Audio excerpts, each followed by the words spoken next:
Yeah, good. Super happy with how it's feeling, where it's at.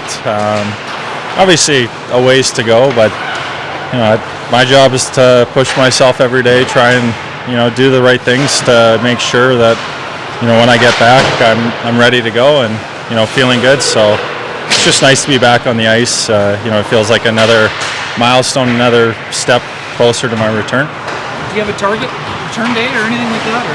Yeah, I think end of October, start of November 1st, something like that. With these things, it's tough. I feel really good. I feel like maybe I could go sooner, but at the end of the day, it's all about avoiding setbacks, making sure that when I do come back, it's for good. It's not one of those things that you constantly have to manage. So making sure I'm strong, making sure I'm in good shape, but I feel really good. I'm really happy with the outcome of the surgery, really happy with where the rehab's been. So it's nice to have a goal in mind, but those things can change. I think every day we'll just see how my body responds to more load, see how my body responds to different stressors, and kind of gauge it and listen to the medical staff, listen to our strength coaches, and take it from there. I know Chevy spoke about it shortly after the surgery happened, but can you kind of in your own words just take us through that process from the end of the year to ultimately the decision to get it done now? Yeah, it's been a thing I've been managing for quite a while, and we would get imaging done generally at the start of the year, end of the year, see where it was, and I stopped getting relief from certain injections. It started becoming a chronic thing where it was starting to become painful just going downstairs. I'd feel it watching TV, and it was starting to kind of creep into my mind some days, on the ice, whether it's turning a certain way, whether it's pushing off, and then, the joint started to, kind of look a little worse. The tears started to get a little bigger. So, we got imaging and, saw that there was some changes to it. And, after consulting with Dr. Kelly in New York, we made the decision that, I think timing-wise, it made the most sense. It gave me the most opportunity to recover and recover fully, but with missing the least amount of games. I think, that was my biggest concern was, I was willing to continue managing it and play through it, but, we were worried about you get into the end of October, November, and, all of a sudden you have to operate. And now, instead of missing, 10 to 15 games, you're missing 60 to 70 and potentially the playoffs. And, that was the thing that we were ultimately trying to avoid. What did two intense playoff series kind of leave you feeling? I don't imagine that was all that enjoyable to have to go through that. I think it's the playoffs. Everyone's willing to play through things. It's you're giving it your all. You're trying to do your best to win the Stanley Cup. Everyone has bumps and bruises and things that cause them discomfort. It's certainly two real heavy series. I look at that series against St. Louis, and it was a war. It was real heavy. It took a toll on a lot of guys, and that's one of those things where going into the summer, coming into the start of the year, that's what we've got to be prepared for is it's going to be a battle to get into the playoffs, and once you're there, it ramps up to another level. Everybody's injury situation is unique. Your body is yours. But do you talk to other NHL players who've gone through hip surgery, like I've talked to a couple guys that have done it, and then I've talked to trainers who've had their players use Dr. Kelly, and I was fortunate who I was rehabbing with in Calgary had just kind of managed a labral repair through Dr. Kelly. So I feel like I was familiar with what the process was going to look like, what the timelines look like, whether if you rush it back, you see kind of the impacts those have versus if you take your time, it's kind of managing the good days and the bad days and not getting too far ahead of yourself, because you don't want to take it and have a setback where this 5 to 6 month thing turns into 7 to 8. So I felt pretty comfortable with the information I had, seeing a lot of the guys that he's operated on come back and have success, and almost become better. They're moving freer and stuff. It kind of gave me some optimism for my own recovery. Are you naturally a patient person, or like are these days like something that you mentally have to learn how to deal with too?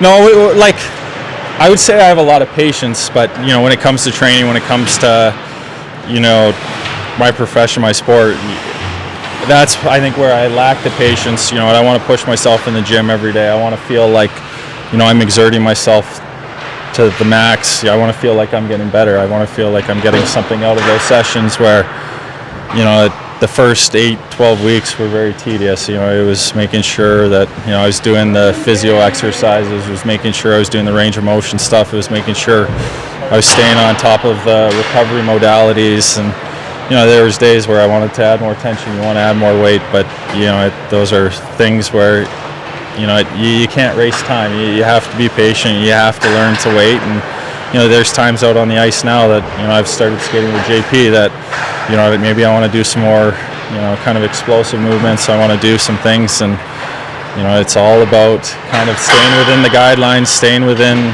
the doctor's orders, our medical staff, and ultimately they have it's the job to make sure that I recover optimally, but within the time frame too. So there's some days where they're gonna kind of take the reins off and allow me to push, and then there's other days like today out on the ice where we kind of scale it back, and it's more of a active recovery day, and it's something I've had to get used to. On a different subject, what's it like having Jonathan Toews on?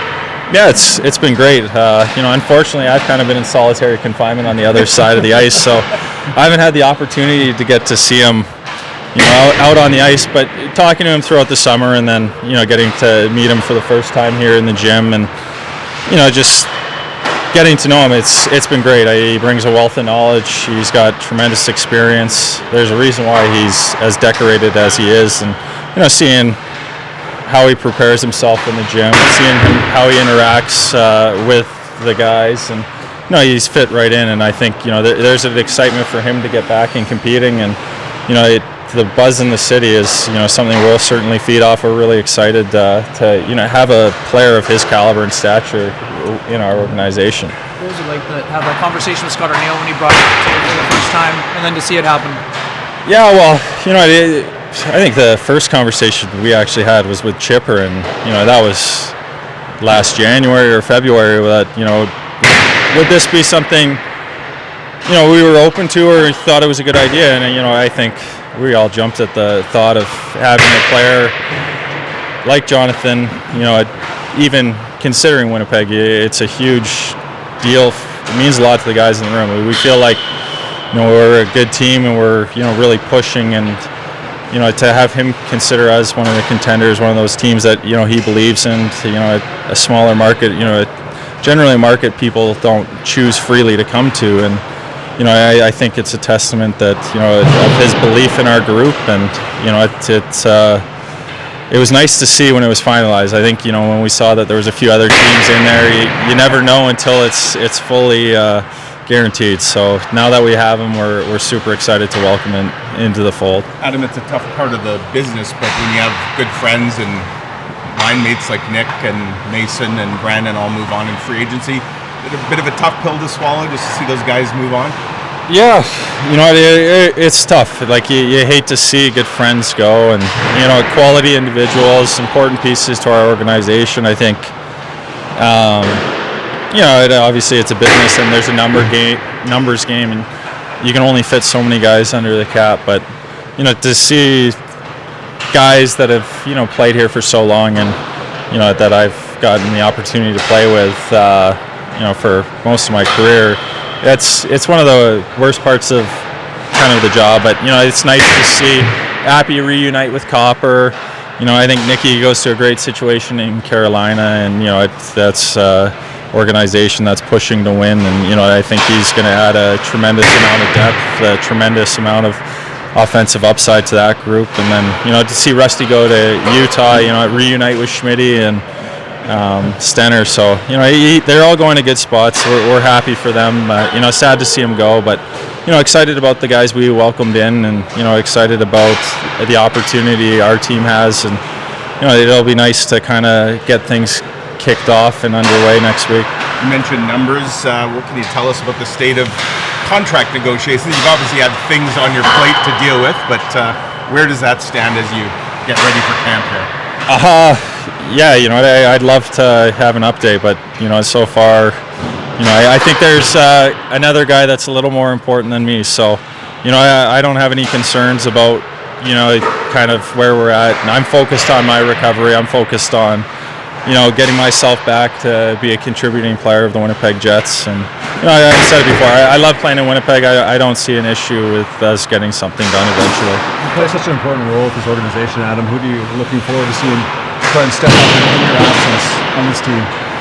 Well, I think it's going to be a lot of guys that I'm just looking forward to seeing progress, not necessarily kind of fill my shoes, but I think we saw glimpses of Morgan Barron last year, and when we transitioned him into center, and there was stretches of time where you could really see the dominance, using his size, taking pucks to the net, scoring some big goals for us. Gussie, you always feel like he takes a step every summer, and you want to see him, and then even guys like Fetz, you want to see the young guys take the next step, continue to be solid contributing players, game breakers for us. He had some huge goals for us in the playoffs. I thought, he did a really good job for being an undersized guy, getting to the inside in these heavy series, and you're really excited to see his progression. And honestly, I'm just excited to get back out there working with everyone. We're such a tight-knit team. We love coming to the rink. We love pushing each other, and that's what makes it fun, is competing. So I'm looking forward to getting back. Hopefully not too much longer. And on that point, Adam, when camp begins next week, will you be in solitary, or can you join the main group maybe in a bright yellow? Or? Yeah. I think I'll still be in solitary, for a few more weeks. I think, I'd love to be out there. I'd love to be, pushing myself, in the trenches with the guys. But I think in long term, it's best is you got to pace yourself. You got to take these things slow. You got to make sure that when I do join the group, I'm ready. It's not one of those ones where I come back, maybe I'm a little too eager and have a setback. I think that's our biggest fear. But so far everything's gone smoothly. Everything's where we want it to be timing wise, and we'll take it from there. Every kid would dream of a Game 7 overtime goal. Does an adult reflect on it over the course of the season? Would you dare to let yourself daydream or let it replay in your head? No, I'd have buddies talk about it, and, that would kind of be the time to relive it. But, I think hearing my dad speak about it, that was kind of the coolest thing, where, generally when he watches, he's not really cheering, and, but just being able to have my parents there, it was pretty special to share that moment after. Yeah, it's what you dream about. It's one of those things that, it's a cool moment, but, I've kind of put it in the past almost. Maybe it's one of those experiences, confidence I can draw upon if we get to another Game 7. But, for now, I'm kind of looking ahead and looking to turn the page, and hopefully we get off to a great start this year.